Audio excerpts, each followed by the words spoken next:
Hi, Questers. Welcome back to the channel. Okay, so bit of an announcement to start with. He's just hit 50 subscribers, guys. That is absolutely outstanding. So, yeah, let's see how long it takes for us to get to 100. Yeah, but when I saw it reach 50, I was just excited. It's just crazy. Um, okay, so let's uh, let's just talk general sci-fi.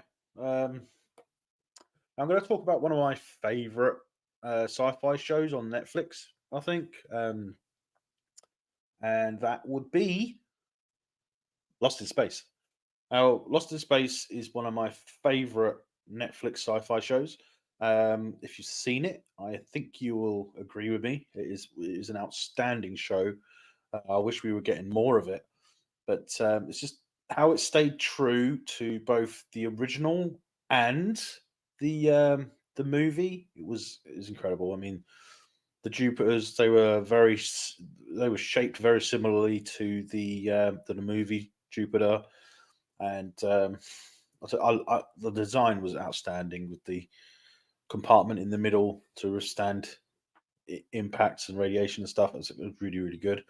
The robot, although very different, I can understand it. I mean, they couldn't go with a standard Rambler crane because the robots were aliens, so they weren't human built, so they look different. Um, but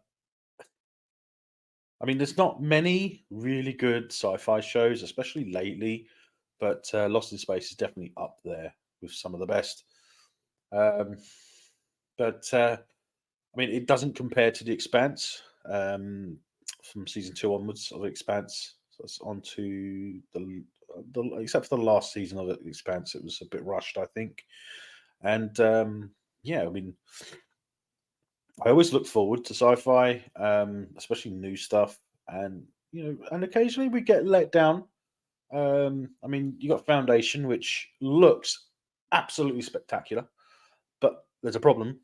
It's the ships are ugly, and they haven't stayed true to the books. Which, to be honest, I don't mind because I don't read that much because I don't have the attention span to actually read a book properly from cover to cover. Um, I suppose I could listen to the audiobook version, but I don't know. Sorry, I just had a yawn there for a second. But I don't know. When it comes to my eyebrow sticking out. Right, there we go. Fixed. But is it fixed? Yeah. Okay. Um, when when I think of sci-fi, I think I probably think what the general term and thought is when someone mentions sci-fi. Spaceships, fight battles, stuff like that, flying around in space. But I mean, it's a much broader um, genre than we think, because I know they've tried to combine, especially Netflix, and think I think Prime has as well. But they've tried to combine the traditional sci-fi with fantasy and the supernatural and paranormal stuff, which okay, that's fine. I mean, when you think of Ghostbusters, you think it's a paranormal, but you also think sci-fi because of because of the equipment they have, right, with the proton packs and stuff. But I mean, there's some stuff coming up that I think will be interesting, if not good, and they'll basically be something along the lines uh,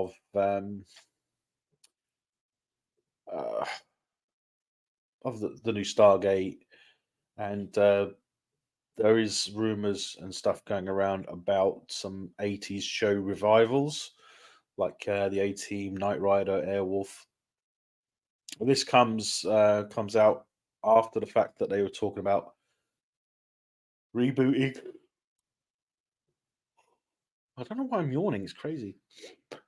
But it's like, yeah. So there's Knight Rider, A Team, Airwolf.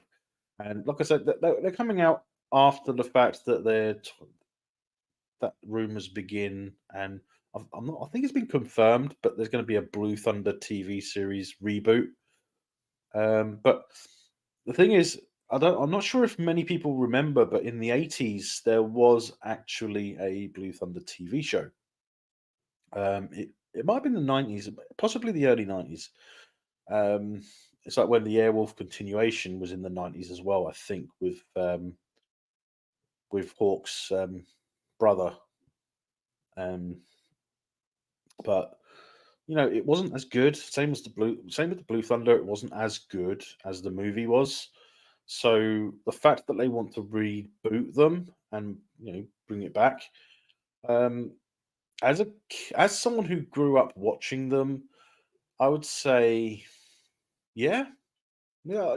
I'd say yeah, bring them back, but just be too don't change it too much, because if you change it too much, then it interferes with the nostalgia. I mean, Blue Thunder should look like Blue Thunder, just like Airwolf should look like Airwolf. It's like you wouldn't have A Team and change the van, would you? Obviously, they will change the Trans Am that they use. I think it was a Trans Am. Was it a Trans Am that Face had? The white Trans Am with the red stripe. Was it Trans Am or a Corvette? I think it was a Trans. I think it might have been a Corvette actually. But I keep thinking Trans Am. Um, but I'll have to look into that, because that would be interesting to find out, and I think it's a good idea too. Um, when it comes to reviving old stuff, like from the 80s or even from the 70s, it's like the old Superman series from, I'd say, I wouldn't say the 80s, but maybe the 70s, the old stuff. Um, when they made Smallville and stuff like that, I mean, it just wasn't as good as it could have been. So when we had the DC shows going, so we had the Arrowverse, so we had the Green Arrow, which was Arrow. We had Flash, then we had Supergirl, then we had Legends of Tomorrow.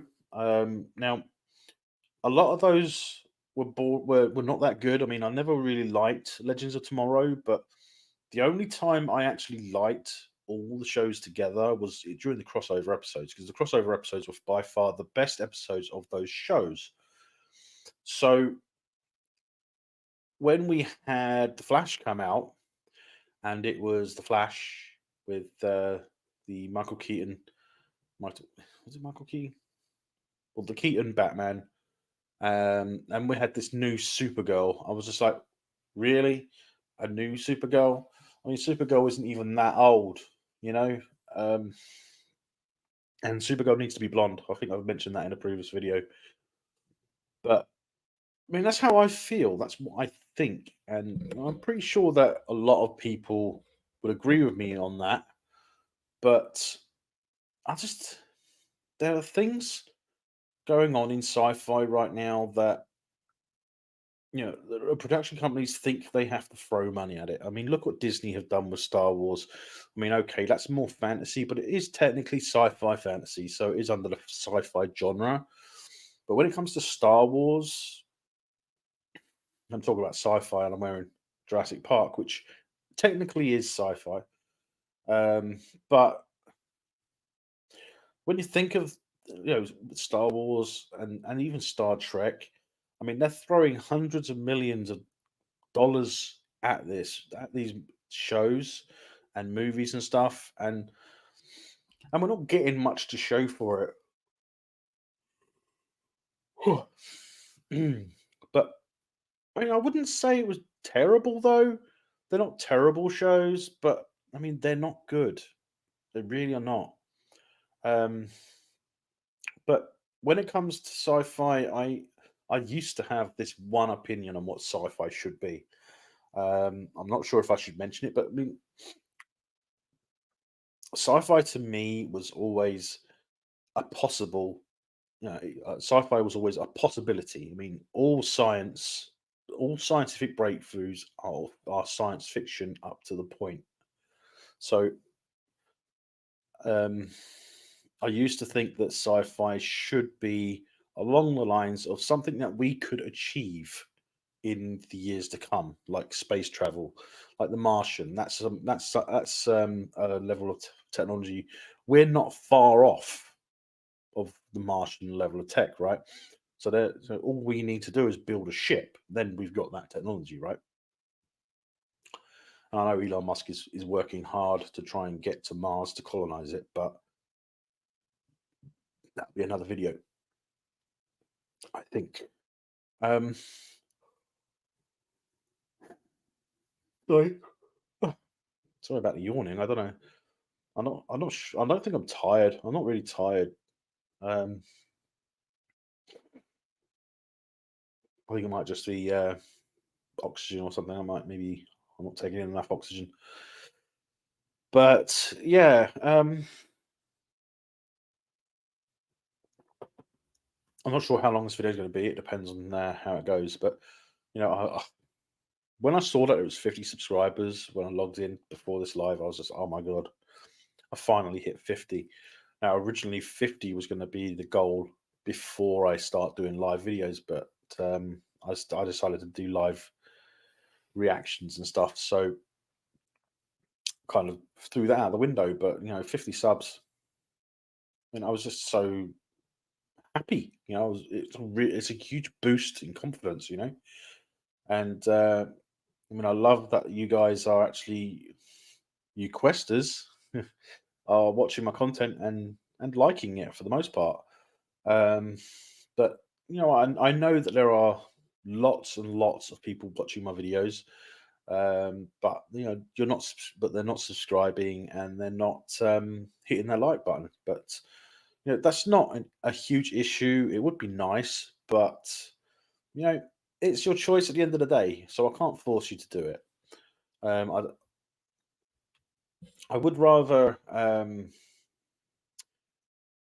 like to get up to 100 at least, but we'll see how things go. There are changes happening soon, I hope, and you guys will probably find that out at some point.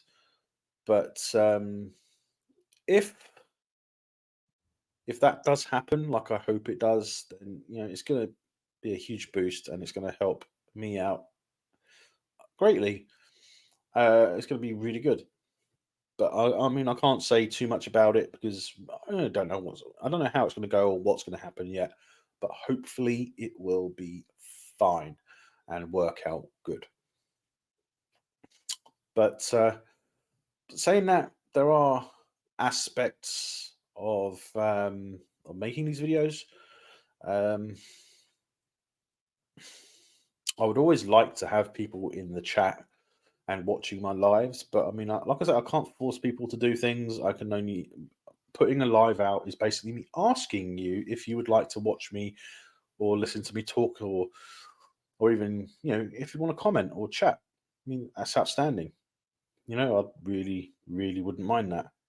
But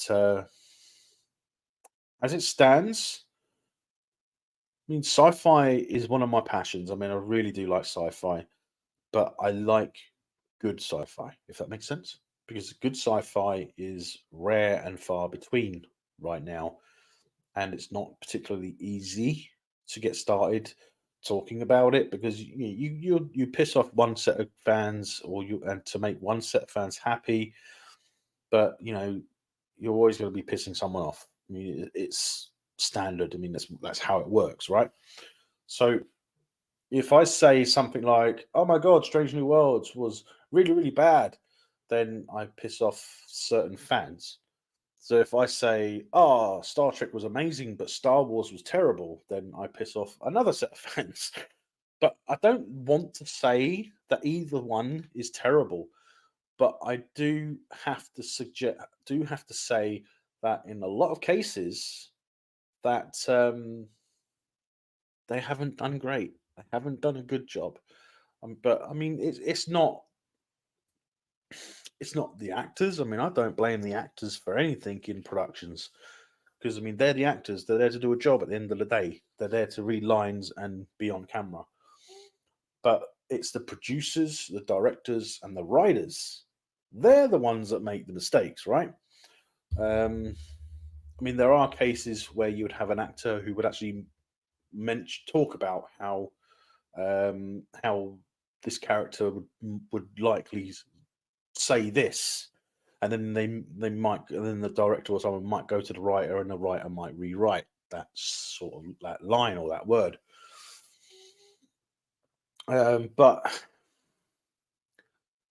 there are actors that are just there to get their paycheck, right? So if they're just there to get their paycheck, then they don't really care about the characters, which is a shame. It happens across all genres, but in sci-fi, it's more prominent because at the moment, sci-fi is the big one, right? That's the big boy at the moment. That's the big project. It's all sci-fi. Now, I'm concerned with Stargate when that comes out because when Stargate comes out, I'm curious to know if if they mess it up because I will if it comes out in a movie as a movie in the cinema, I will go and watch it. I mean, I am a Stargate fan through and through, so I will go and watch it.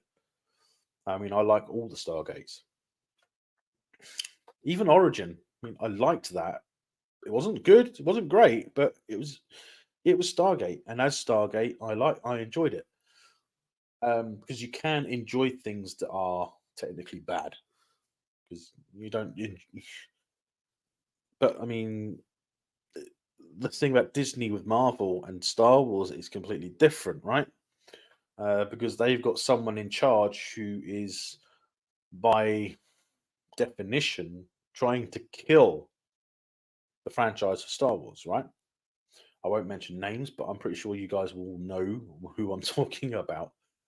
Um, so when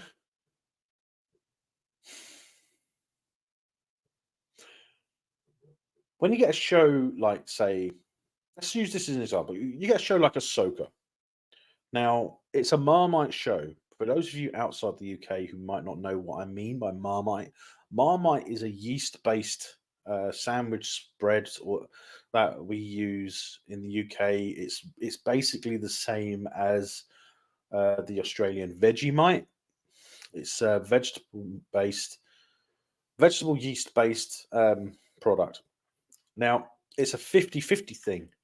With Marmite, you either love it or you hate it. So when we say it's a Marmite show, it's 50-50. Now that's what Ahsoka is. Ahsoka is a Marmite show, which means you either like it or you hate it. But there's no in between. You either like it or you hate it. Now, I'm not going to say that I like Ahsoka, but I am going to say that I'm enjoying Ahsoka. But at the same time, I'm not saying that I'll be able to rewatch Ahsoka. But what I'm going to do is after the last episode this week, I will give it a week and then say not next weekend, the following weekend. So let me just get a date. So not on the weekend of the 7th of October, but maybe not the 7th, on the weekend of the 14th. I will at some point, maybe the Friday before, I will rewatch Ahsoka start to finish as a binge session, and I will do a live video on the Saturday at probably Saturday evening. I see there's 8 episodes, so it's pretty much 8 hours. So yeah, I'd say I will. I will rewatch 4 episodes on the Friday, and then the final 4 episodes on the Saturday, and then do the live, and then I will explain whether it's worth binge watching it or not. Because that's what I have a feeling about Ahsoka specifically is that it would do better as a bingeable show, which means that the way that they're releasing it weekly is the wrong way. With Ahsoka, it feels like to me that they should have released all of it at once. All of it, every single episode. Binge series, done. That should have been what they did, but they didn't. But then you get something like Andor. Now, Andor should have been a movie.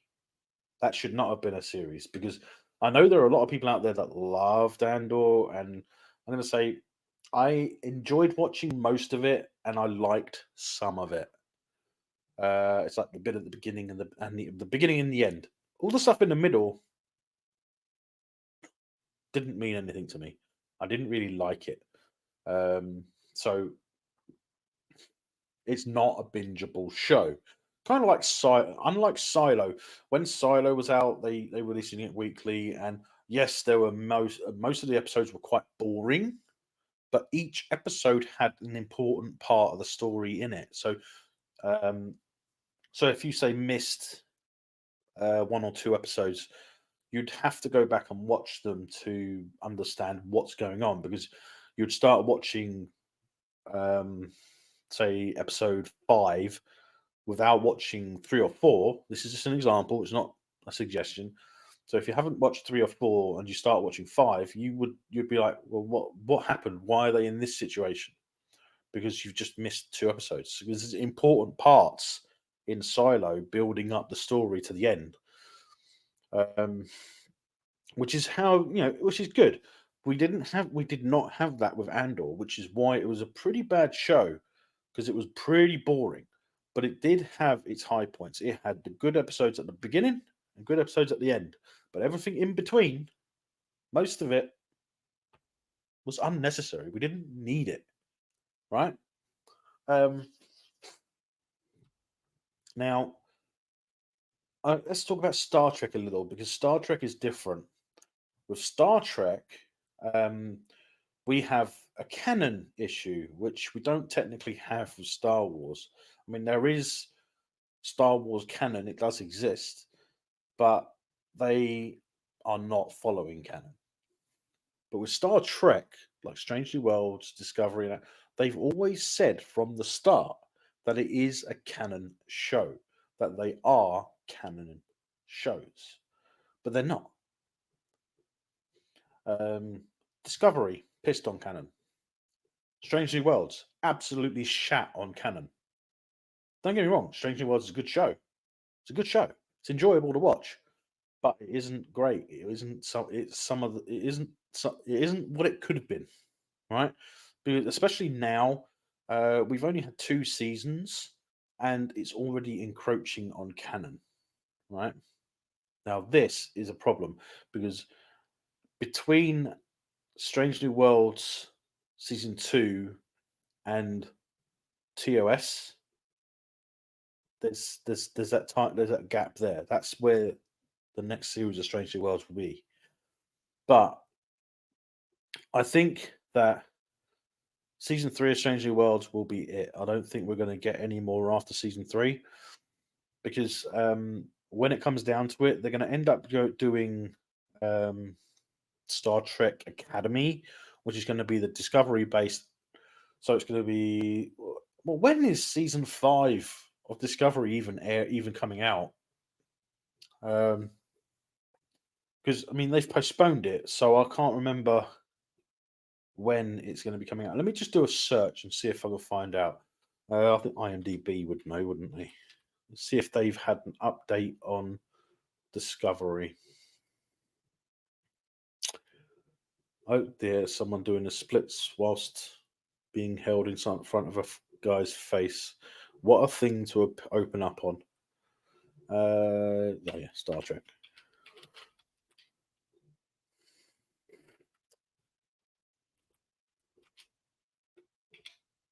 Right, Star Trek Discovery. Episode list. Season 5. There's still no air date, so we don't even know when we're going to get it. We know we're going to get it next year, but we don't know when. That's just crazy. Why don't they just show it and get it over with? Is it really that bad that you're trying to decide whether we should have it or not? I mean, just show it to us. Let us see what rubbish you've done to it. Um, But I believe Strange New Worlds has been. I think Strange New Worlds has been confirmed for season 3. It says 30 episodes, so season 3 is definitely on the books. That just says 2000. It just says 24. So that just says 2024. Only the first episode says 2024. Okay. What else? Let's have a look. See if they've decided to.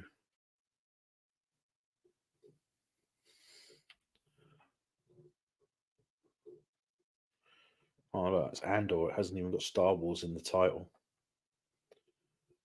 Andor. Has it been? It has been confirmed for season 2. Season 2 of Andor will be. It just says 2024. I wish they would give us a specific date because I think the dates are important. If they're going to give us something, they should give it to us. Now I know Ahsoka is still going, but look, even Ahsoka hasn't got Star Wars in the title on IMDb, which is insane. I mean, I know a lot of people are saying that Ahsoka is really, really bad, but in my opinion, it's actually an okay show. It's just if you're a hardcore Star Wars fan, you're not going to like it. If you haven't seen Rebels, it it doesn't necessarily make sense later on in the show, but you know, but I would suggest if you haven't seen Rebels, then you should at least watch the last season of Rebels, and it should give you the idea of what's going on. Um, but it's up to you guys. I mean, if you want to be able to understand Ahsoka properly, then watch the final season of Rebels. So it's too soon, and the rating system would suggest that there will not be a season 2 of Ahsoka. I'm going to see. What about the Mandalorian? Mandalorian. Well, we know that there will be another season. Well, there's supposed to be another season. Okay, so IMDb hasn't got anything on here to confirm that there is going to be a season 4. But I was pretty sure that they were announcing it. Because if I remember correctly, I thought they were going to be ending it at season 4. But it kind of goes to show that they're working on. When is Skeleton Crew coming out? Skeleton Crew. Right, Skeleton Crew. 15 episodes. Oh no, that's 15. Oh, sorry, I was reading the wrong part. That's 15 photos. Right, episodes. 8 episodes. So it's like Ahsoka. That just says 2023. Does anyone know when this year Skeleton Crew will be coming out? Because I can't see it anywhere. What if I just do a Google search?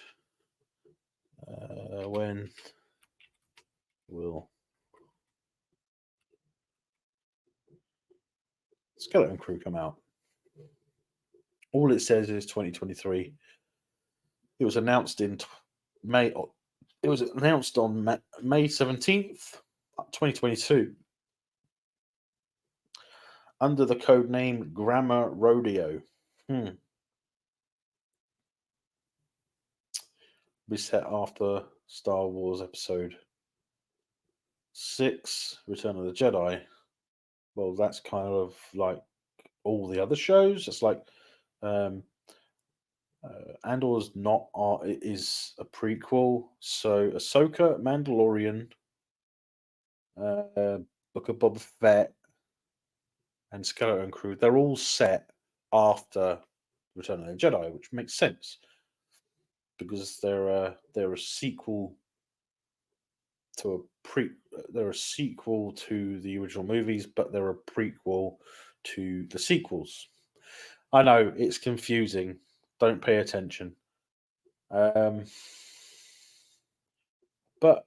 I just don't get it. Why haven't they announced anything? We're close to the end, and Skeleton Crew doesn't have a release date. I mean, it's October next week. Monday is October, and what have we got? What have we got to show for it? Nothing. Oh no, it's sorry, it's October tomorrow. I thought for some reason I thought that tomorrow was the 31st, but tomorrow's the 30th. Well, no, sorry, today's the 30th. Tomorrow's the first. I get confused. But okay, fine. So it's October tomorrow. So we got what? October, November, October, November. We've got 3 months. We've got 3 months left of the year, and we haven't got a release date for Skeleton Crew, which kind of suggests to me that it might actually be on the process in the process of maybe cancelling it for tax reasons. Um, I didn't even think to look for Acolyte. Let's have a look for Acolyte.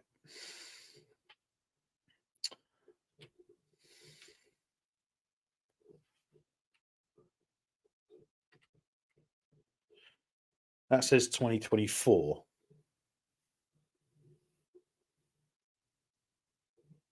And it says 2024. I mean, none of them have an actual release date. They have the year, but that's the thing. See, they're just they're keeping you in suspense as to when they're going to be releasing these shows. I mean, that's what Disney do. It's with Star Wars. It's just crazy.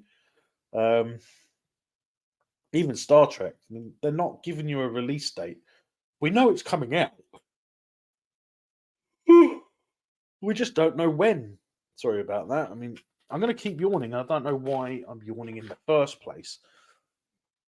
Oh, could have been the pizza I had, I suppose.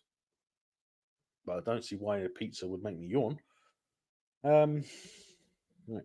I know I shouldn't on a live, but I'm going to anyway. So I'm going to have a cigarette, if you don't mind, guys. But when I wish there was a few people in the chat because then I could ask them. So I said, oh, "What do you guys think is some of the as good sci-fi?" Because I mean, I know what I like, but it would be nice to know what other people like, especially in a, in this capacity. Because if you guys like something, then I might be able to talk about that and explain, whether I what I think of it. Um, but I just don't understand why they have to mess around with entire genres to try and sort of combine them. It's like, yes, Alien. A lot of people would say Alien was a horror movie. It's like, yeah, but it was set in space on a spaceship, so it's a sci-fi. But then they'd say, oh right, okay, so it's sci-fi and it's horror, but it's a sci-fi horror. I mean, you do have cross genres, but you can't categorize a fantasy as sci-fi just because it's fantasy. It's like Wheel of Time. That is a fantasy, right? But then you get something like um, Foundation, which is sci-fi. Then you get Halo, which is based on a game, but it's sci-fi. So, I mean, one of my absolute favorite sci-fi movies is actually War of the Worlds, not the Tom Cruise one. I'm talking about the original 1953. I think it is. I think it's 1953. Uh, because the concept of that, it was incredible at the time, and even for the time, the visual effects were incredible, and even now they still look just as good. Even although the last time I watched it, I think it was a remastered version, but I mean it still holds up quite well today. Well, for the most part. But if I was going to say one that should have been remade better, I'd say the day the world stood still. Um, Not the Keanu Reeves one, the original, again from the 50s, the black and white one. Now, I think that if they wanted to make, they could have remade that instead of doing the Keanu Reeves one. Um, but they wanted Keanu Reeves in the movie, so they had to change it up. Which I'm not saying it's a bad movie, not at all. I mean, it is a good sci-fi movie, but when it can't, when they share the title with a 50s classic, I mean, you would, I mean, I would expect it to be as close to the original as possible. But that's just, it's just one of those things, you know. Um, when uh, what else is there? There's one that I would love to see a remake, and I have heard a rumor that they will be. So take this with a pinch of salt. But there's that old movie Them about the giant ants. Now I used to love that movie, and there is talk around that they are actually. Hi Laura, how you doing?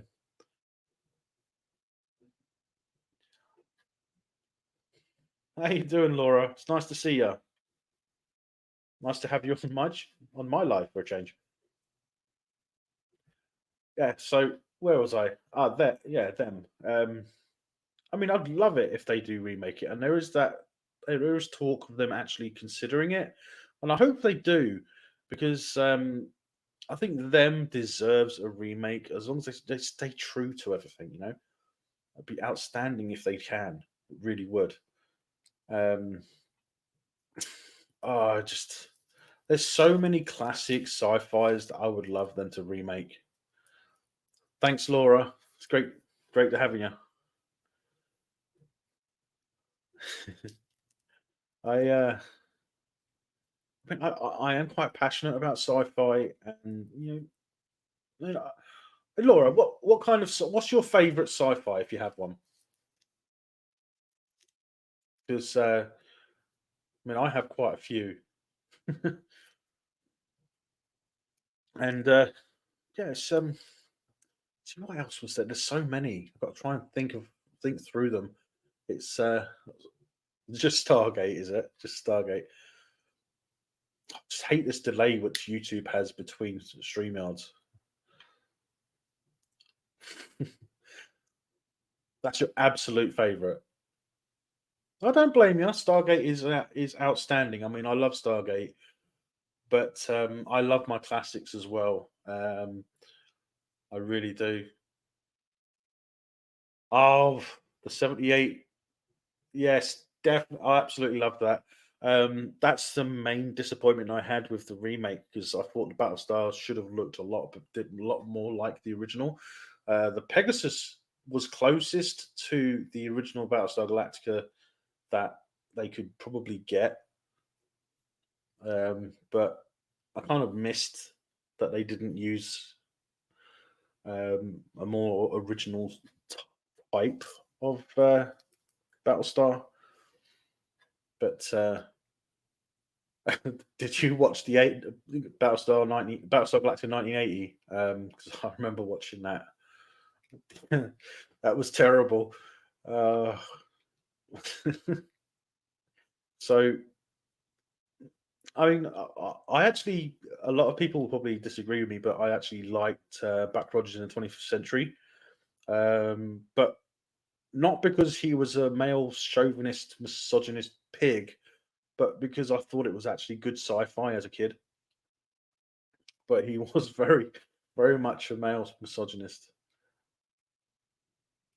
Oh yes, the Galactica 1980 was a crime. It absolutely was, and they could have done so much better. I mean, I don't know why it was so different.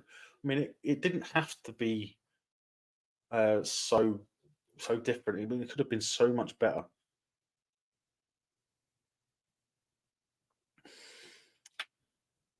Uh, yeah, Buck Rogers was good. Um, it wouldn't hold up as it was now, though, would it? I mean, um, especially not in the woke climate. But uh, it's just I think of it as a classic. It's one of my classic sci-fi shows. Um, and there are a few. I mean, you got Space 1999. That was a good one. Um, what else was there? I actually remember when I was a kid, I actually watched the '70s Spider-Man series. Did you ever see that or anything? Because that was really really good. As a kid, I didn't know any better, but when I was a kid, it was really good. Because I think is it the early '90s they also did the Flash. Um,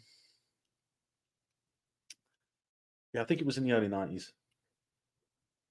I think it was, yeah, was it the early '90s? He's the one that had the helmet, the old World War I style helmet, I think. Um, in the remake of Flash series, there's so many Flash stuff at the moment. It's just crazy. I mean, you got the Flash series um, in the Arrowverse. You got the Flash from the um, Justice League. You got so many. I mean, there was one. I think there was a Flash in the '70s or the early '80s. I can't remember. He was the one that had the helmet, and then in the '90s they redid it.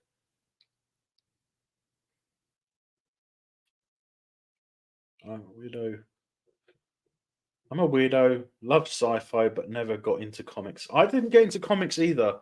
In fact, the only comic I ever remember reading was a Judge Dredd comic, and that was actually more of an illustrated novel. I think they call it. It's an illustrated novel, which is the thicker, the bigger comics.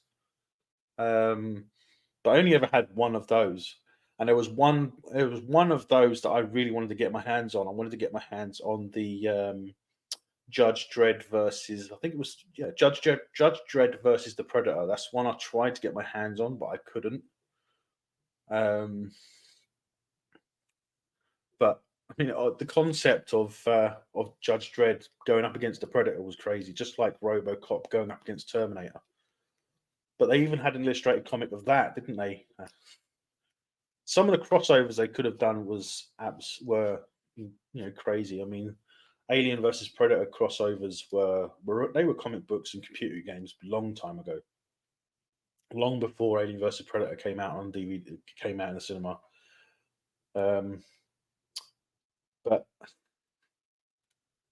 the Alien films are, I can't avoid talking about the Alien films because they are absolutely outstanding, except for three. Three doesn't make sense because, like I said in one of Jay's lives, where does the alien egg come from at the beginning?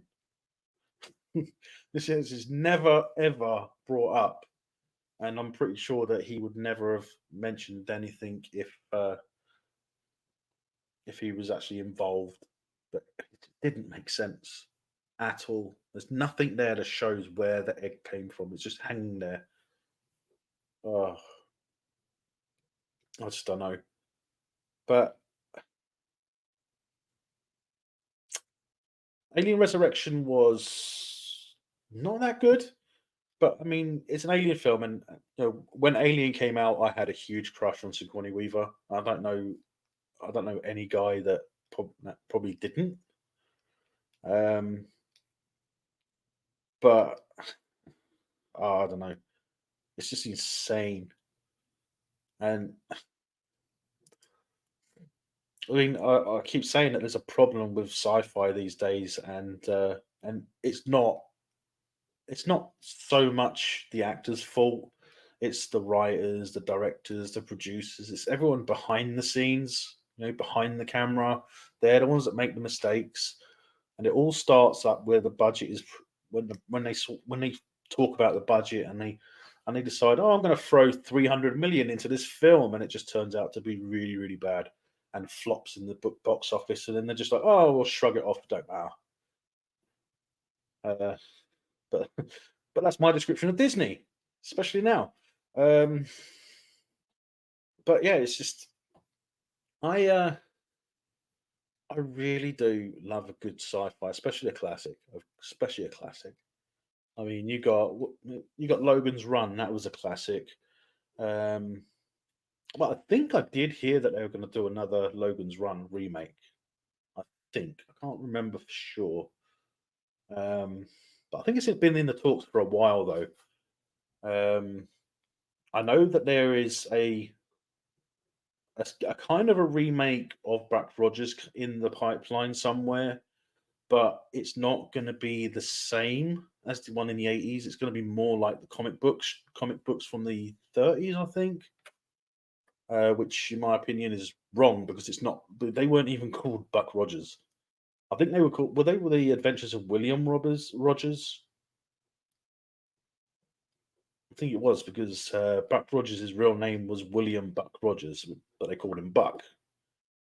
Um, but I'd love to see more classic remakes. That would be one thing that I would absolutely adore, especially things like War of the Worlds. Them. I've mentioned that earlier in the video, but I mean, there's so many classics that deserve it that they're just ignoring them. They're just absolutely ignoring them. And to be honest, right now in this period of time, I'm actually glad they're ignoring them. But later on, once all this stuff is sorted out and and burnt out, I'm hoping that that's when it will actually get much better, and and it'll be justifiable to do some classic remakes. I mean, just like that 80s revival video that Jay did, um, whereas they're talking about A Team, Knight Rider, Airwolf, and they were already doing Blue Thunder. Uh, it's a, they're all TV shows from that I remember growing up, and I've watched them, and I don't know how something like the A Team or Knight Rider would sit in the present day. I don't see it working that well. Um, as for Airwolf or even Blue Thunder, I mean, I'm just not sure how they're going to do it. I mean, in today's technological climate, I mean, I just don't see how it's going to work. Where are they going to fit it in? Are they going to do? Uh, the only way I could see it happening is if it's set in the future or the past. Because the A Team, well, let's just face it, they wouldn't be on the run for long in with today's stuff, right? Because we've got better ways of finding people, so they wouldn't be able to stay on the run. Um, Airwolf, well, with satellite imaging, you can't just hide it in a mountain. Blue Thunder, GPS tracking. I mean, yes, okay, in Blue Thunder they did actually have that in the movie, but it can be switched off. So it's hard. I can't see how they're going to justify it in today's time, if that makes any sense. Because when when they say, "Oh, we've got an experimental helicopter. It's painted blue, just so that we can get it on the police force to get it out in the sky, working for the police." And that's why it's painted blue, right? That's why it's Blue Thunder because it's painted blue because it's going to be working with the police. But the funny thing is, um, what what two show? There were two movies or two shows where the Blue Thunder and Airwolf both appeared as just a regular transport helicopter. I think Airwolf it was. I think with Airwolf it was Sequest DSV. I think it was. It's an episode of Sequest DSV. It's featured as a transport helicopter. And Blue Thunder. Wait, Blue Thunder. I think was Blue Thunder in. I think it was in a scene in what was it? Was it Alien Resurrection? I'm pretty sure there was a scene in Alien Resurrection where they had Blue Thunder. I might be wrong. It might have been something else. Well, that might have been Sequest as well, actually. I don't know. Yeah, that might have been Sequest as well. Hmm. I'm gonna have to go back and watch these things and try and find out if it was. But I'm pretty sure that one of them was Sequest. I think that was Airwolf. And it's But I mean, I love sci-fi as well, and yeah, I can't get enough of it. But I would love to be able to sit down and read a sci-fi book, but I just do not have the attention span to sit and read a book. Um, I know a lot of people would say, "Oh, you can get audiobooks nowadays." It's like, where? But I actually have the audiobook version of Leviathan Wakes, which is the book base for The Expanse season one, and I'm about 3 hours into it, I think, because I think like a 7 8 hour audiobook, if not more than that. I think. Uh, Well, I haven't been using it, so I haven't continued listening to it because I've just let the subscription for Audible just lapse because I haven't really been using it. Uh, but I don't know. I mean, for sci-fi to be good, they need a lower budget so that the writers can do more with their, I don't know, with their dialogue. I mean, if you look at Ahsoka, I mean, it's an okay show, but the dialogue is bad. They've spent too much money on the visual effects. I mean, they copied the two, the 2009 Star Trek warp effect to be the hyperspace effect. It's really, and there's a lot of lens glare, and it's just absolutely ridiculous. But I mean, I enjoy the show. I enjoy Ahsoka. I just,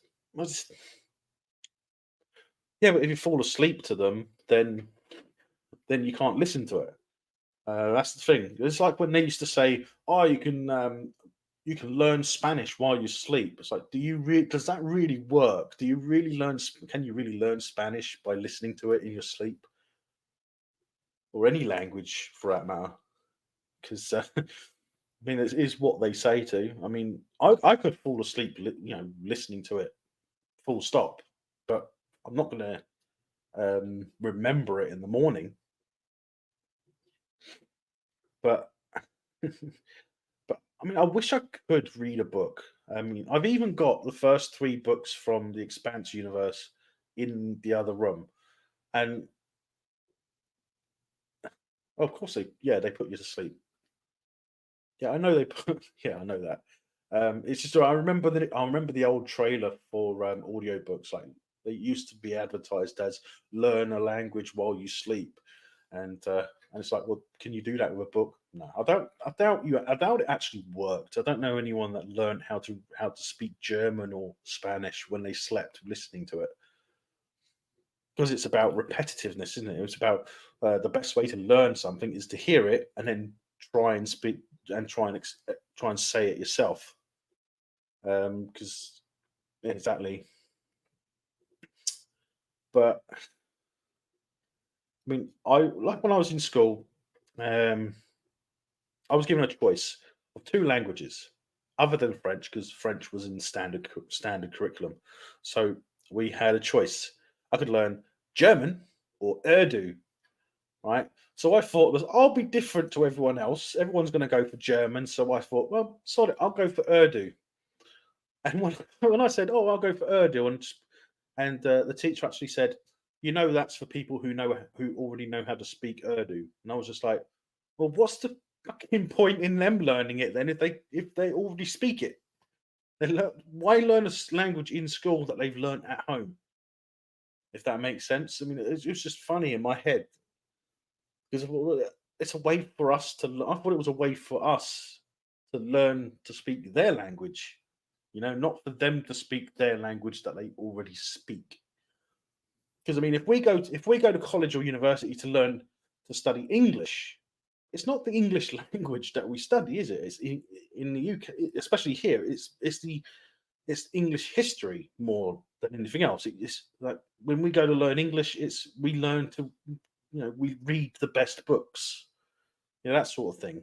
It's all about the history and stuff like that. So it kind of didn't make sense that someone who already speaks Urdu needs to learn in school how to speak Urdu. but I mean, expressing an interest. I mean, mind you, this is the same school that accused me of being a racist for drawing a Union flag on my book. Now, the Union flag, that's the Union Jack. That's the British flag. That's the flag of the United Kingdom, which I could never understand why they thought that that was racist because it's the national flag of the country you're living in, you know?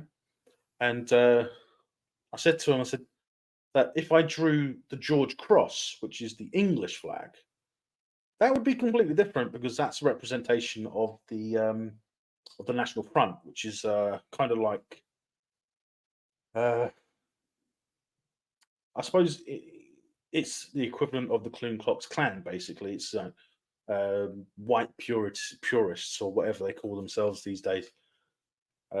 Leftist, I think they call it. Is it leftist? Um, but I just don't, I just don't get it. And you know, so I was actually looking on Netflix earlier, and I was looking at what they considered the most popular British TV and movies.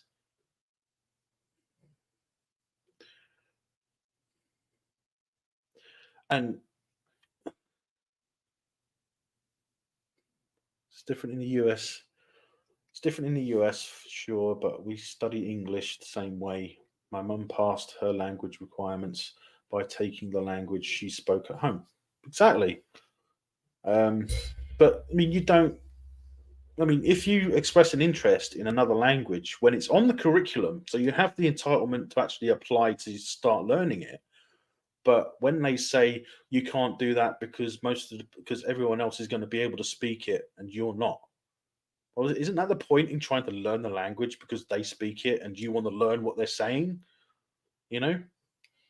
Uh, but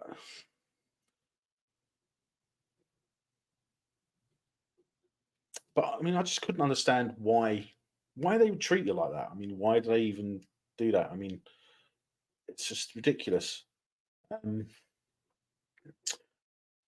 but I had trouble in school. I won't go into that. But I had a lot of trouble in school, and it's affected my adulthood, obviously, because I hadn't been able to learn as much as I could have.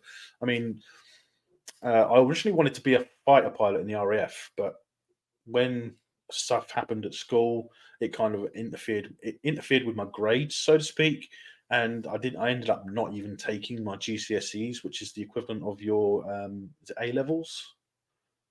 Do you call them A levels? Because I think we've adopted A levels in this country as well. But um, let's just say I couldn't take the GCSEs because I would never have got anywhere on them. So I took an equivalent, which is nowhere near the level of the GCSEs. Which meant any job that I wanted, I had to work harder to get. And at one point, I was just like, I'm not interested anymore. It's too much work for shit pay, basically.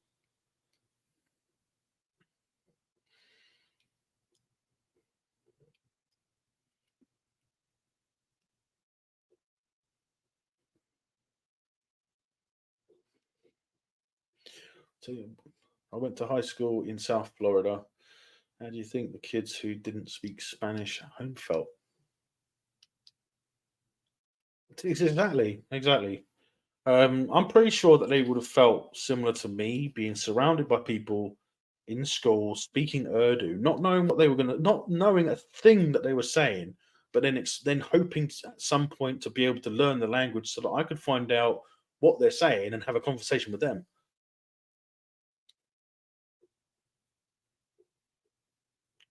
What? So your O levels are probably the equivalent to our A levels. Is that right? Um, But I can't remember how. I mean, I never took my exams. I mean, I took an equivalent exam, which was nowhere near the level of the GCSEs or anything. So I'll take that as a no. uh, I never took them, so I don't really know, which kind of explains it. We're actually adopting a lot of American stuff in our schools. Believe it or not, we do have a prom. When I was a kid, we didn't have a problem, and we don't call schools schools anymore. Most of them are changed to become academies. They're either technical academies or colleges. Um, we have some are called uh, technical colleges, some are called sports colleges, and stuff like that. It's crazy. We're changing a lot of what we uh, would have traditionally just called primary school, secondary school, and college. Um, but we still only go to school until we're 16. Anything we do after 16 is voluntary. We go to college or university. We choose to do that. But after 16, there's no more real school, which is crazy. And a lot of people actually considering the fact that we might actually have to move along with the times and actually.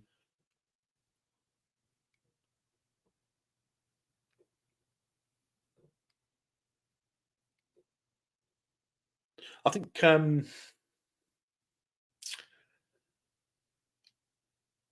thing is, when you graduate school, you get a diploma in America, don't you? Every student who gets through the school, and but you don't need to have the diploma to graduate, do you? It's just something. Because I think we get diplomas from college or university, which we consider as higher education, which is voluntary. We normally just have the GCSEs. Other than that, you can drop out at 16, but generally don't graduate until 18. Oh, right, okay.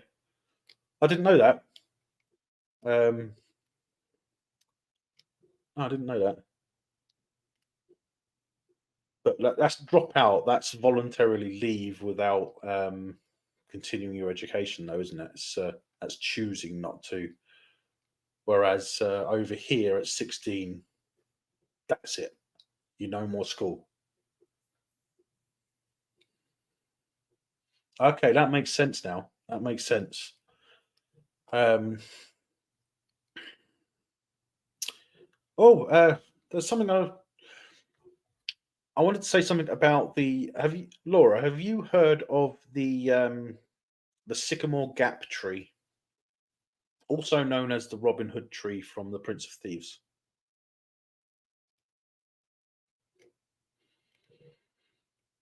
Because something happened to it a few days ago. Because it actually got cut down by a 60-year-old man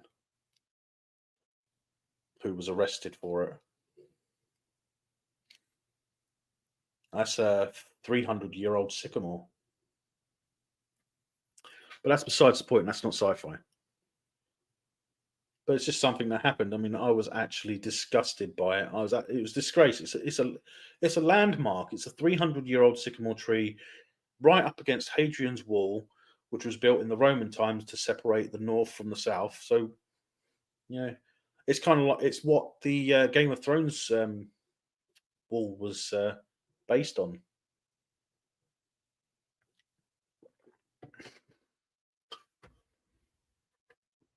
It's absolutely disgraceful. It really was. I mean, I couldn't believe someone would do that. I mean, it's. Uh, I'd love to find out his explanation and why he did it.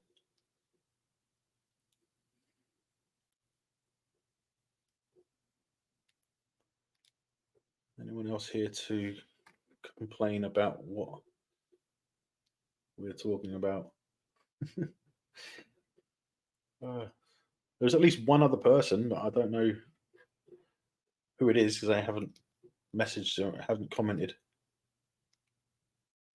Yeah, people can be schmucks. Yeah. Oh, that's crazy. Well, he's not a schmuck. He's an absolute twat, as we say in England. Oh, anyway, let's get back to sci-fi because I mean that's enough of that because I am a sci-fi channel. Uh,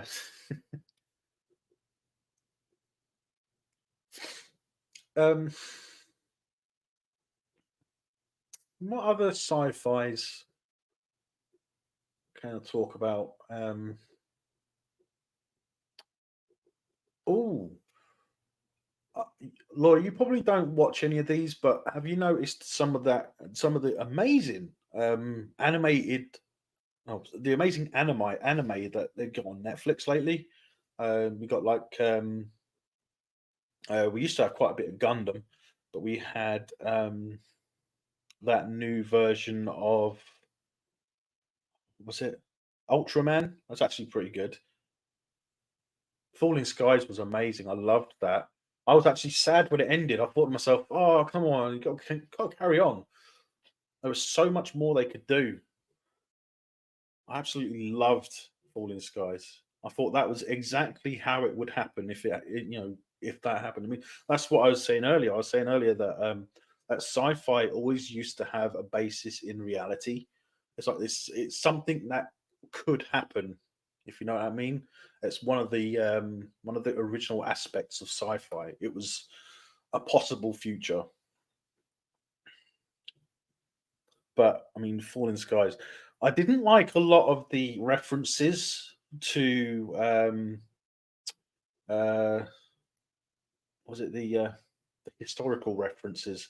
I'm not saying that it's bad. I'm just saying that some of them, it's the, let's just say, in America you have one way of looking at the is it the Revolutionary War, you say, but we have a different way of looking at it.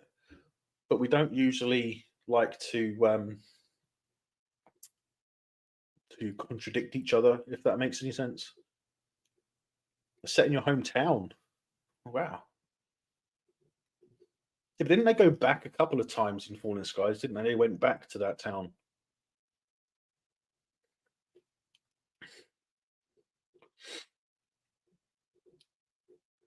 I also liked, was it Colony? Yeah, it was Colony, wasn't it? That was a pretty good show. But Falling Skies, I mean, I couldn't wait for the next one for Falling Skies.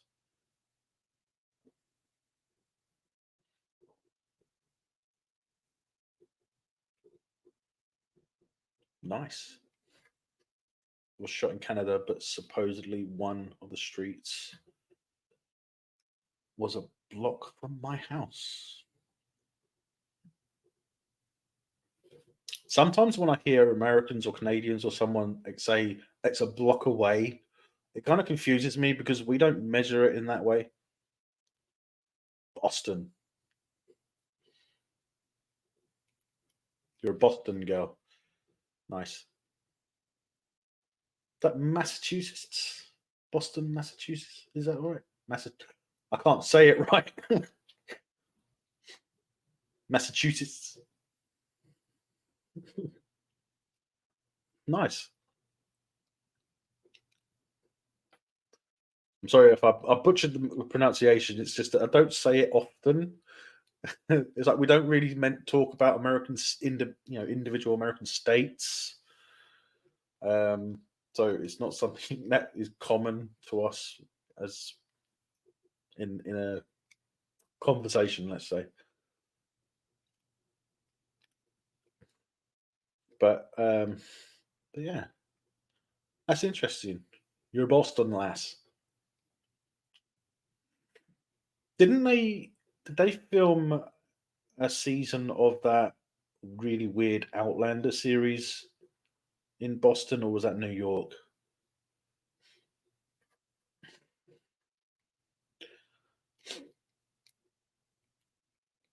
We do hear a lot of the states on TV and stuff like that, but because it's not in our everyday language, we can't pronounce them properly because we don't have that accent. If that makes any sense, if we had that accent, it would probably sound better. Massachusetts, Massachusetts. I will stop trying to say it because I'll be butchering it. Yeah, I know it was filmed in Scotland, but there was a season where they went to America. I think it was later on. Was that the last season? I'm pretty sure they went to America. I haven't watched all of it. I did watch. I think I watched like 3 seasons, but I think there's like five now. Um, but I haven't watched them all. But I was pretty sure that they actually got on a ship at the end of one, and they ended up in America somewhere. Because I think part of it was you're a huge Outlander fan. Now, the Outlander that I prefer is actually the Outlander movie, which is very much of a cross with 65.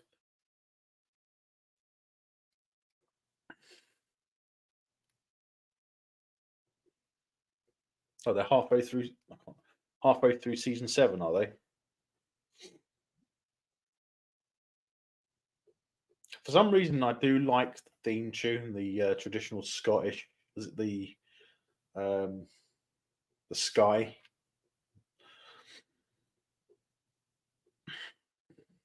Uh, yeah, Sky. Something Sky. I can't remember the name of the song. I know it's Sky something. It's crazy how long that show's been going, to be honest. But that movie, Skyboat song, yeah. No, I'm not going to start singing it. I can't sing, so I don't want to butcher anything.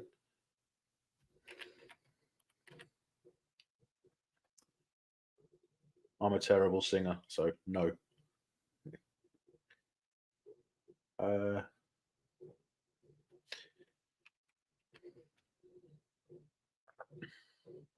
the Outlander that I like is the one from 2008, the sci-fi one.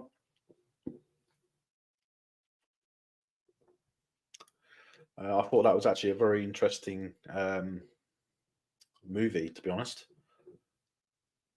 And it's very reminiscent. I mean, if I remember correctly, I compared 65 to a cross between the 2008 Outlander and After Earth because it had it had the same feel to it.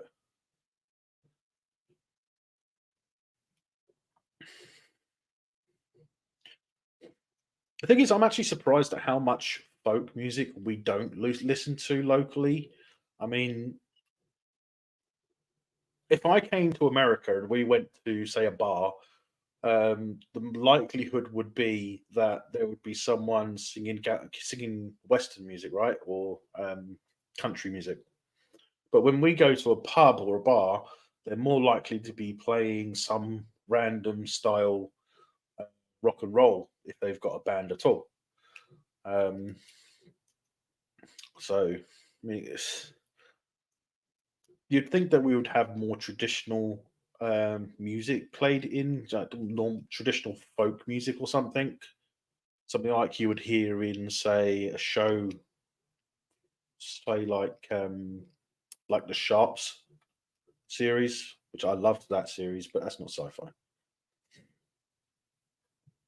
Um, when I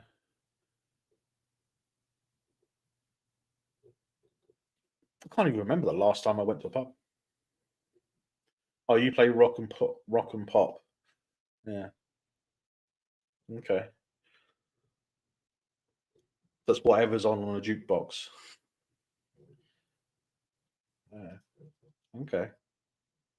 It's just that when we see an American bar, it's either Coyote Ugly or a country western bar, if that makes sense. Whenever we see something on TV or in a movie, so that's kind of, I guess that's how we. I guess that's stereotyping, isn't it? It's like we'd stereotype Americans as loving country music most of the time or rock and roll. Is it just in the South? Okay. Unless you're in Canada. In Canada, you'd probably get it more in the country as well, out in the outskirts, and yeah. I don't go to bars or pubs anymore either. It's it's a waste of time and money.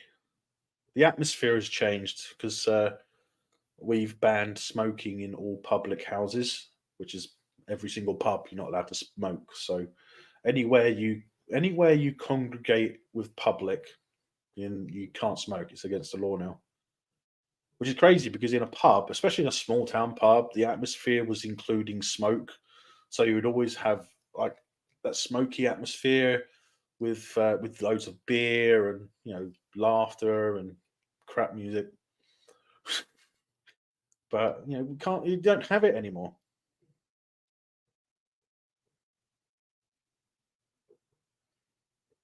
Irish pubs. Oh, I wouldn't go into an Irish pub. Not me. Not as a Brit.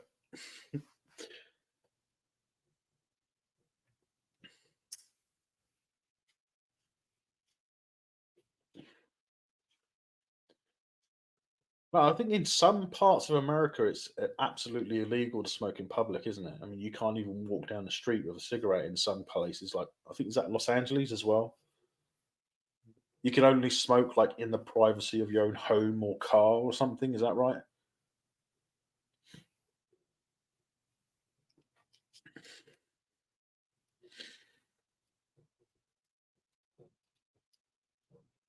Yeah.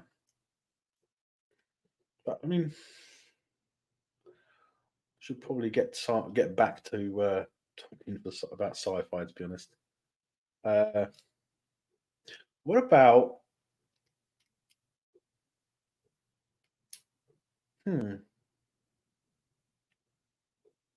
So, other than Stargate, Laura, what other stuff would you like to see remade other than Stargate?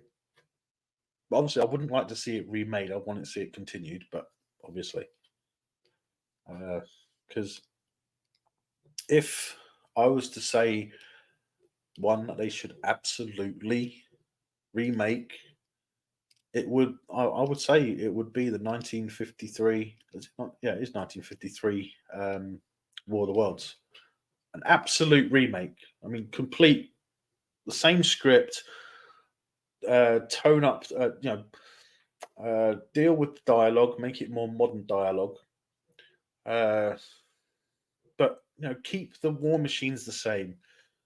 Just a modern CGI aspect of it instead of having the model that they had back in the 50s.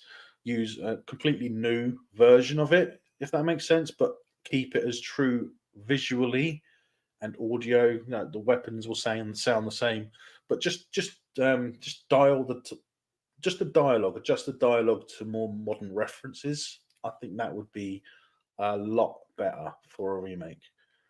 Which is what I think of when they say a remake. It's either a remake or a reboot. A remake, you should stick as true to the original as possible, whereas a reboot is you get Tom Cruise to do it. Makes sense.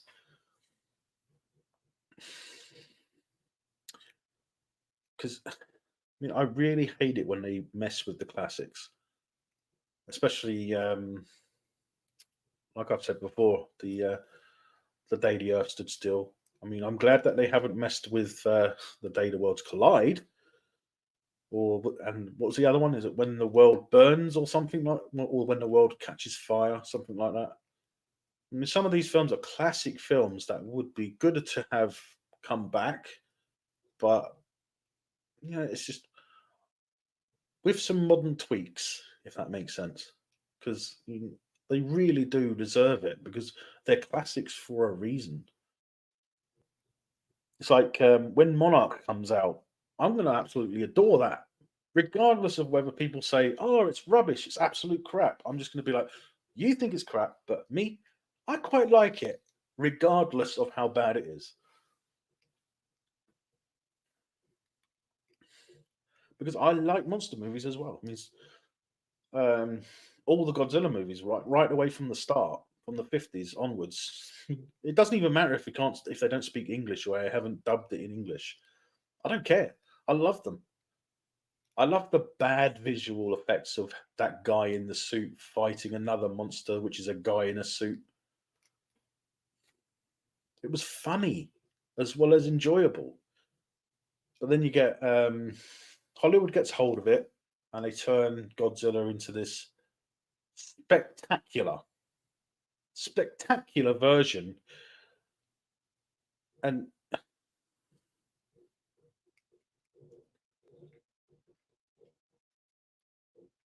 Wish they would. Wish they would make a totally new stuff. That's the problem, though. Could they really come up with something original? Because something original is something that hasn't been done before, and I don't think they can make original stuff without actually copying something that's already happened. Because I mean, if you look at some of the stories in, let's have a look at Marvel. No, wait, no, Star Wars. That might be better. I mean, it's the same story with different characters most of the time, right? With especially with the shows. Um, so they're just repeating the same type of thing except with a different character. If that makes sense. At the end of it, oh, we got to save the galaxy. It's like, oh, okay, we'll save the galaxy then.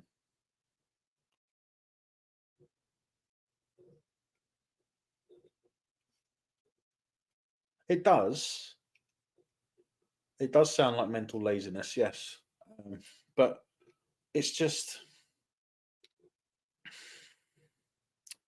I don't think it's possible to make something that's truly original without stepping on something that's come before. Um, I mean, it's like Alien Romulus. Now, we don't know a lot about that show, so we just assume that it's going to be a new alien threat. So it's going to be the same aliens, but it's going to be a completely new way of seeing them. Right? That's what we hope. That's what we think. That's what we expect. But when you get something like, let's say, Prometheus, which was supposed to be a reboot of the Alien franchise.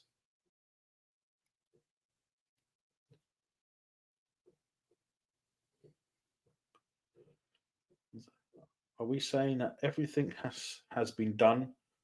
That's like saying that there can't be any new songs. New songs, yes, but new lyrics, maybe.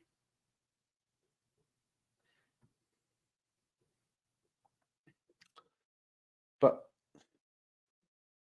it's like there's nothing. I don't think that they can actually do anything to stop copying other things. Rehashing some good ones, yes. I like the idea of rehashing good ones, but I don't like the idea of rehashing them in a bad way. Um, Something original is just something that we haven't seen before, and I can't see them making anything that we haven't seen before or heard of before. That's the problem. 'Cause, I mean, look what Disney's doing.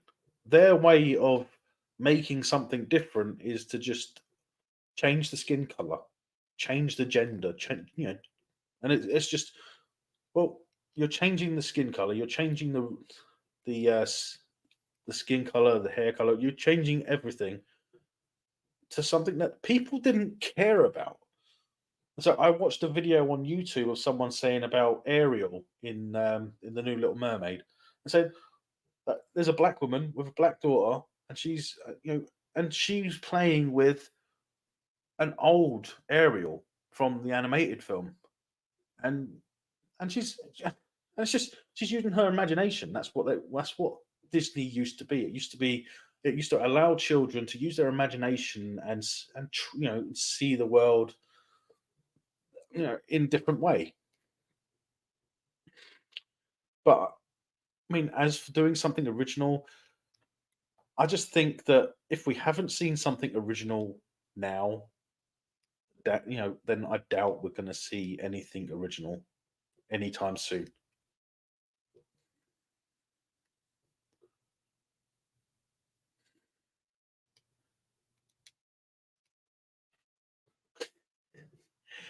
Well, I mean,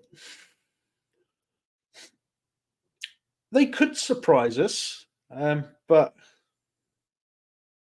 it's it's like what I was saying with the doll. There was a black girl playing with the original Ariel from the original movie, and she was imagining it a world where she was kind of living with Ariel, right?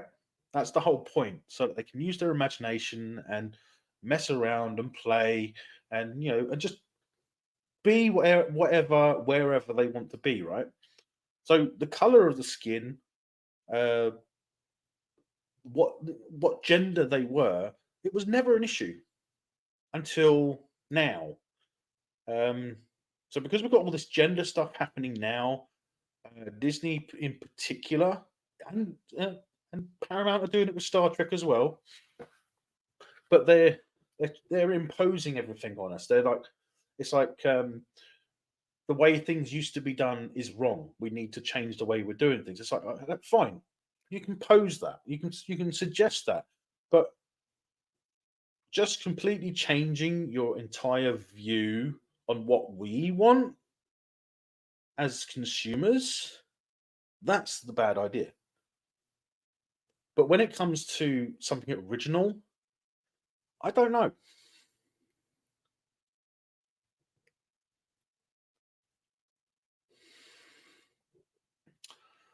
Someone is going to figure out the next Lord of the Rings or Star Wars or Star Trek, and that person will probably make a trillion. Yeah, someone probably will do that, but not at this point. I mean, we don't. I mean, that could be 10 years from now, right? I mean, we don't know. I mean, I've been watching other channels, and the likelihood is that next autumn, or I think in America you call it fall, don't you?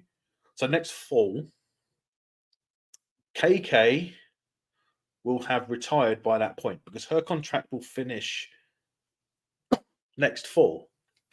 So um, whoever comes in to replace her is going to have the wonderful duty of cleaning up Lucasfilm.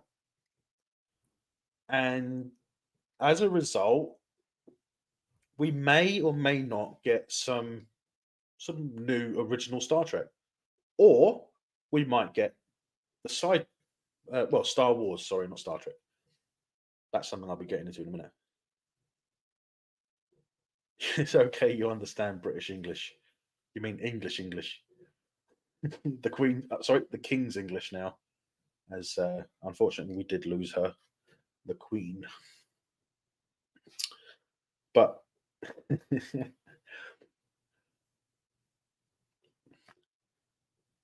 those were original.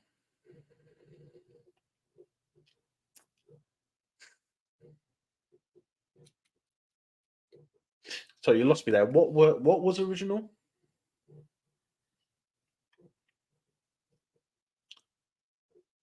Because if I completely lost my train of thought there for a second. But the Lord of the Rings, Star Wars stuff, they were original. They were, yeah. But the thing is, how far can you grow a universe before you have to start repeating yourself? I mean, if you look at Star Wars, for example, what were the sequels? I mean, especially The Force Awakens, right? It was just a different way of writing the original George Lucas, right? So it's a New Hope, but told in a really bad way. If I know a lot of people probably would hate me if they heard me say that, but it's true. It's just a New Hope in a bad way. Uh, I've got a friend who hates it when I compare the other two sequels to the other two originals because he doesn't think that I'm right. But the way I see it, they're very close. Um, but Lord of the Rings, the problem with Lord of the Rings is I'm not that keen on Lord of the Rings. And Rings of Power just I did not like Rings of Power. I'm hoping that season two will change my mind, though. Season two of Rings of Power, I'm hoping will change my mind. But at the same time, I'm not hopeful. I mean, I want it to. I want it to change my mind. Because Lord of the Rings, The Fellowship of the Rings, I didn't like. But the Two Towers and Return of the King, I didn't mind them at all. I liked them. I enjoyed watching them. But with the Fellowship of the Ring, I was just like, I don't know. I mean, I didn't have an opinion at the time.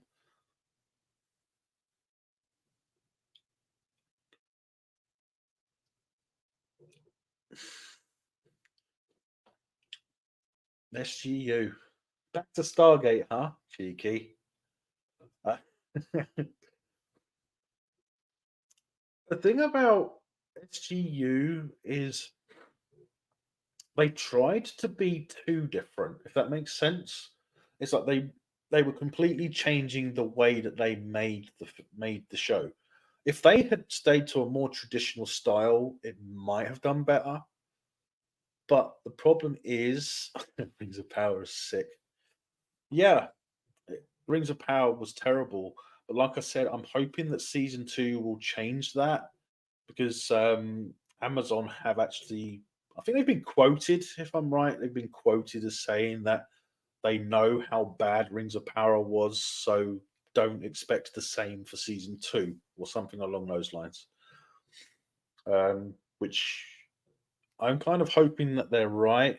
But like I said, I'm not hopeful for the show. I'm hopeful for Amazon, especially if they're going to be involved in Stargate.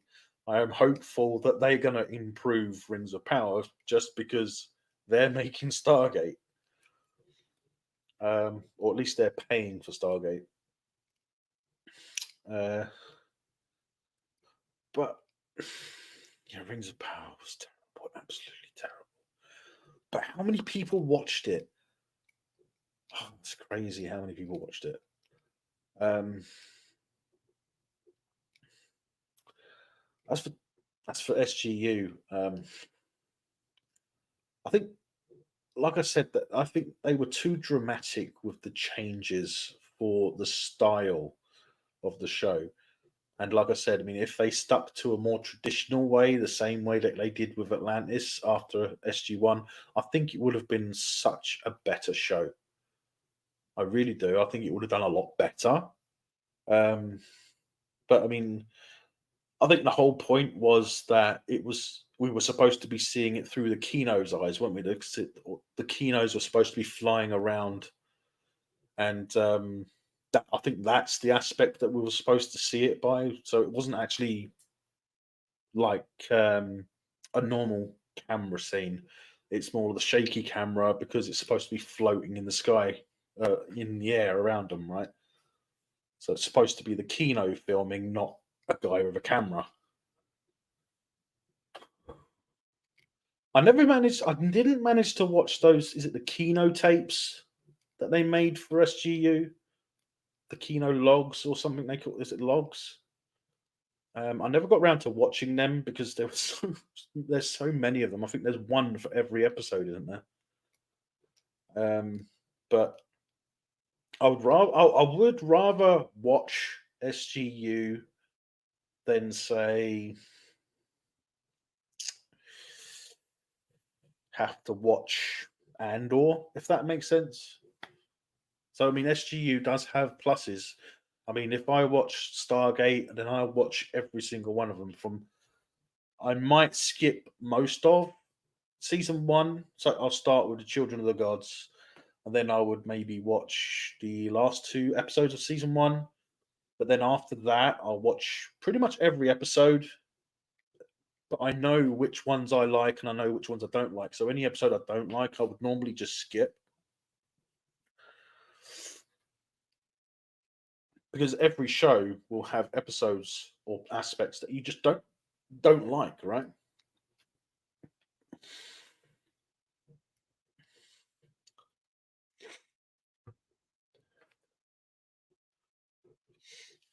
I just think the whole point was they were afraid of franchise burnout if they didn't do something totally different.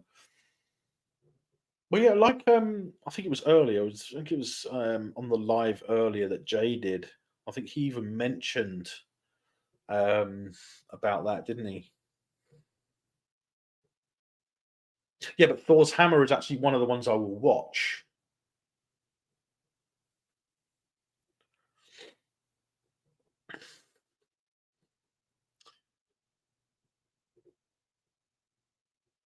Yeah, I think Jay did say something earlier on in the live that about about the change in style, didn't he? What did he say? I can't remember for some reason.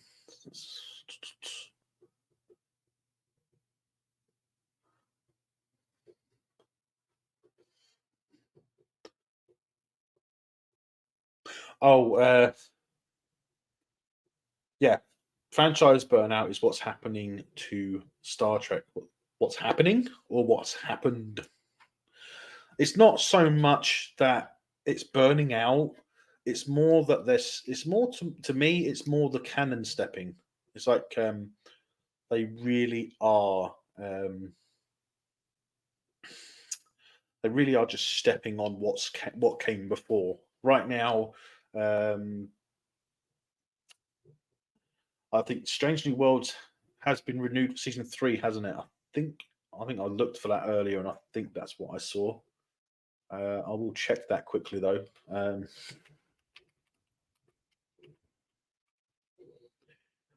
Yeah, I'll check that because I think it has. No, that's the wrong one. Move. Scroll down. I hate it when it does that. Been jumping around for a while. Yeah, because it's got 30 episodes on there, so it's confirmed for season 3. Um, but I think after season 3, it's going to be the final season. Season 3 is going to end it. So that's another thing that Star Wars is doing exactly the same thing. They are not honoring what came before. In my opinion, as soon as Disney bought Lucasfilm, they should have concentrated. They should have taken George Lucas's advice and listened to what he said, because at the end of the day, Star Wars is his baby.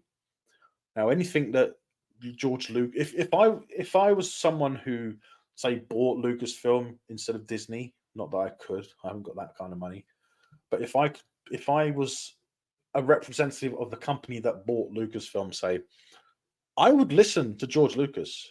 If he had advice or an idea that he wanted to pitch, I would listen, because that's George Lucas, right? He might be an asshole sometimes, but he is, when it comes to Star Wars and even Indiana Jones, he is an outstanding content creator, right? He's outstanding at producing stuff and creating.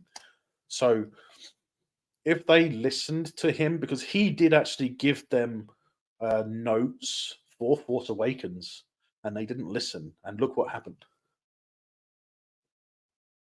And I think I found that out on the WDW Pro channel. I think it was.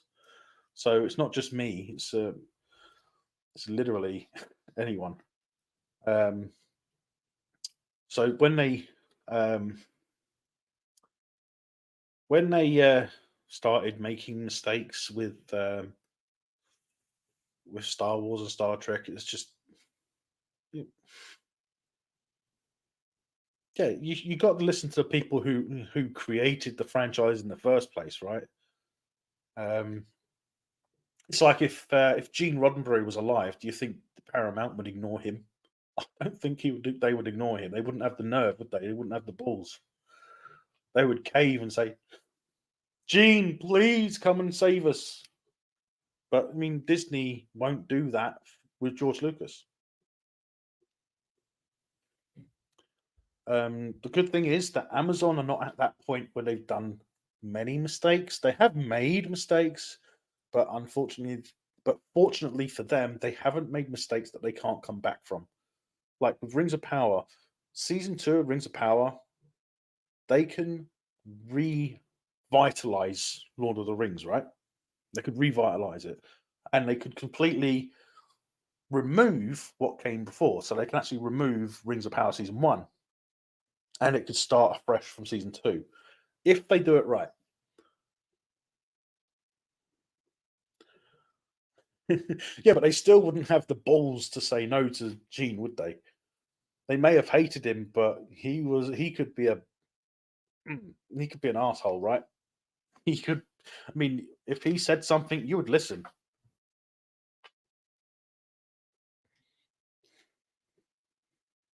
I mean, I've heard the stories. I've heard everything that people say, but something tells me that they would not ignore him. I think the main issue with Star Trek used to be the old days. Yes, he did have a great little lawyer as well.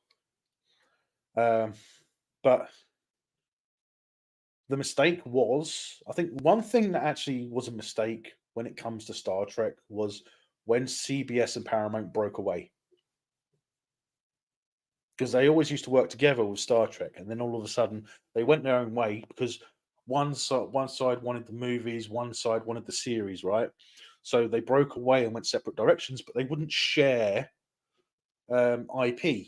So if they had a ship in, say, TNG for was it CBS did the shows, didn't they?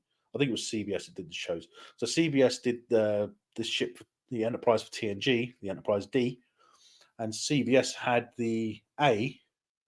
So they weren't allowed to use the A in the show, right? But they could use the Miranda class. But the Miranda was in a movie, so how did Paramount allow them to use the Miranda, or was there a Miranda in um, in TNG first? So it's just weird. Because I think there was a Miranda in an episode of TOS, wasn't there? There was the old version of it with the round cells.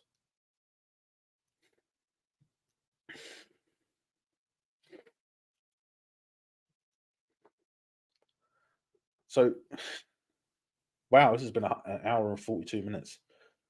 I think I'll give it a few more minutes and then I'll have to go, I think, because it's quarter to 10 here nearly. So, nearly quarter to 10 at night. And there I was thinking this was going to be half an hour at most.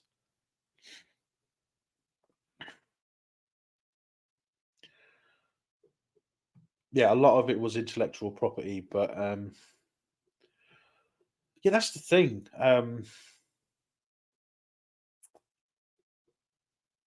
They they could have shared the IP, no problem. There was no reason for them to. You haven't bothered me. I've actually enjoyed it. Like I said, this was I wasn't expecting to go more than half an hour, and then you came along, and all of a sudden it's nearly 2 hours. There's no problem, no problem at all. I've actually enjoyed it, really have.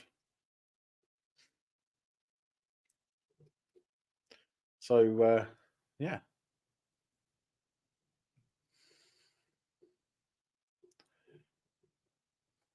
the IP was why Moriarty couldn't come back. Yeah, exactly, exactly. But he did come back in Picard. Oh, sorry, that was Data. Silly me. It would have been, all that speculation leading up to that, and I appreciate it, Laura. I really do. I really appreciate it.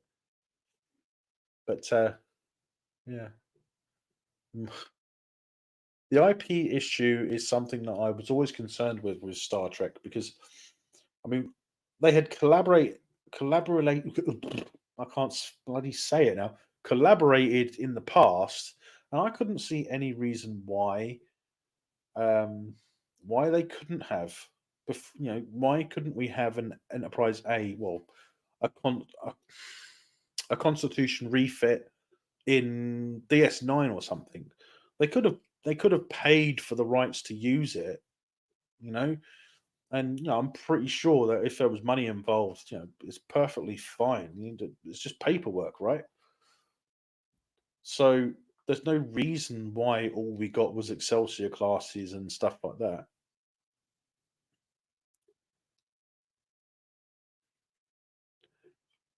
Sherlock Holmes copyright expired in intervening years. Yes. But there's another couple of movies that I liked. I did like the two Sherlock Holmes movies that they did recently. And the shows weren't too bad. Was it Sherlock and what was the other one? What was the other Sherlock Holmes show? Elementary, I think. Was it Elementary? I actually quite liked that. I mean, Lucy Liu was quite good in that. And I didn't like Lucy Liu in much, to be honest, but she was good in that.